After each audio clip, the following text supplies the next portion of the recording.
the gameplay bit then. So, Path of Ascension.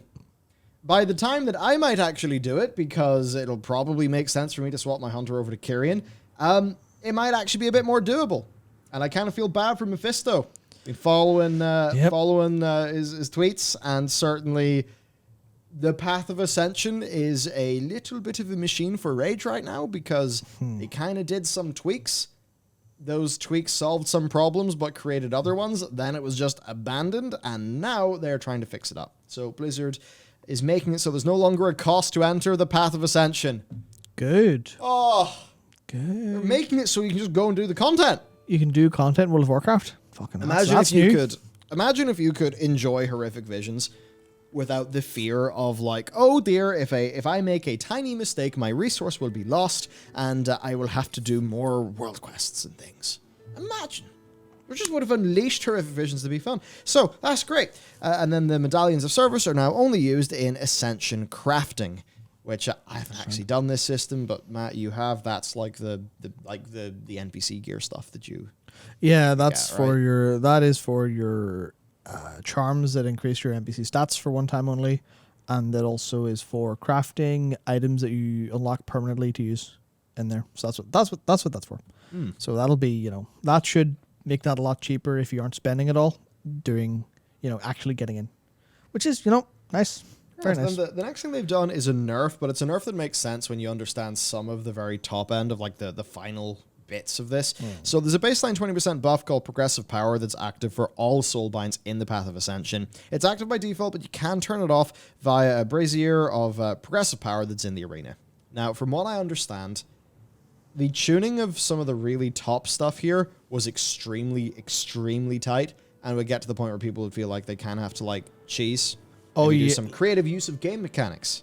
And if you do a 20% buff to the soulbind, then that's enough that you no longer have to do the creative use of game mechanics to win. Technically speaking, I would hope so, but I haven't actually bothered to, spend enough time in here with all the entry costs to get up to the high level. But as far as I understand from Mandel talking about it, the idea is no, 20% might not be enough, because a lot of the cheese that was required wasn't just because it was like really super hard. There were some cases where it was, make one wrong step, you lose. But there were cases where the mechanics didn't work and you had to cheese around those. Oh dear. And a 20% buff might not be enough to actually solve that problem. Which, I'm not completely sure on that. It might be them, they might have looked at it and determined 20% is enough.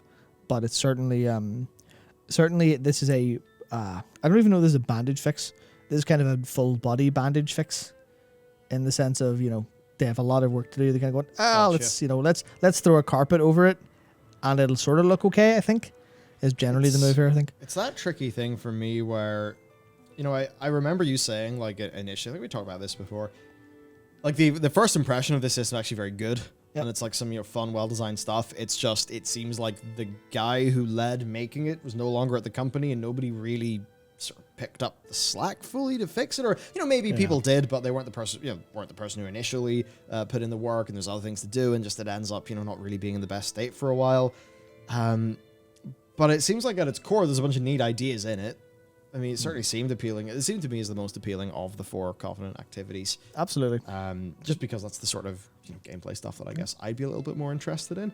And I hope they fix it up. One of the things with patch 9.1 is 9.1 did make it so that you would, as a hunter, in quite a few cases, especially M+, want to go from Night Fae to Kyrian. So it's the sort of thing where if they're going to be easing up the Covenant restrictions, and I just feel a little bit better about just playing a bit more fast and loose with that system, and I know that the Path of Ascension is in a state where it's like actually just there is some fun playable game, some fun side game to do and get some cool rewards for. If I know that, and I also know that like I vastly prefer the cosmetic gear for this faction, then I mean that's on top of Legion time walking, a thing that I know I could do and enjoy. And then certainly with something like the Path of Ascension, if I guess.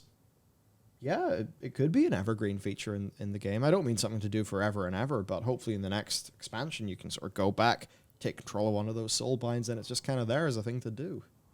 There's no reason it shouldn't. Yeah. Kind of like Chromie time in a sense. Yeah, it's, I suppose, one of the reasons why I'd like to see more Chromie time development. I think Chromie time's just... I suppose it's funny because, you know, the game Deathloop that came out recently. Like, I'm not saying that Chromie time is just like Deathloop, but it is some fun time loop shenanigans. And, you know, you go in, you get a little bit further, you learn a little bit more. Or, you know, you read a guide and completely ruin the experience for yourself in order to get a reward quickly, which maybe we can talk about extrinsic motivation later on. Because for me, you know, it was funny. I did loads of Chromie time on the PTR, and I never bothered to do it in live because I guess clearly I was driven by really enjoying this time loop gameplay and not exactly go and get a reward. But certainly if they were adding more stuff to Chromie time and more rewards to Chromie time, like that would be sort of cool and exciting. And in the same way as, you know, maybe they can take the Path of Ascension and do a version of it in the future that doesn't end up being scuffed.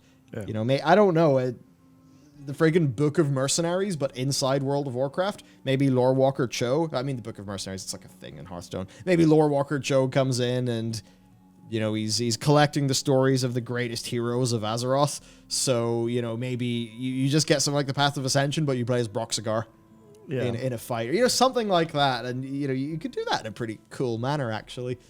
Almost certainly could, I don't know, maybe that's a game idea at some stage.